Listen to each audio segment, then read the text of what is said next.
जय माता दी फ्रेंड्स, मेरे एक और नए ब्लॉग में आपका बहुत बहुत स्वागत है फ्रेंड्स। आज पूर्णिमा थी, आज के दिन का नहान भी होता है। हम लोग हरिद्वार तो नहीं जा पाए, लेकिन हमने घर में ही गंगा जल डाल करके पानी में स्नान कर लिया फ्रेंड्स।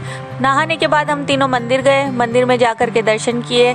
उसके बाद फ्रेंड्स हम घर आ गए और आज शाम को आपको लेकर चलेंगे दिल्ली के बंगला साहिब गुरुद्वारे। वहाँ पर आज के दिन गुरुपुरब मनाया जाता है फ्रेंड्स, और आज के दिन वहाँ पर बहुत ही ज़्यादा अच्छा लगता है और बहुत भीड़ भी होती है। चलिए फ्रेंड्स, आपको लेकर के चलते हैं।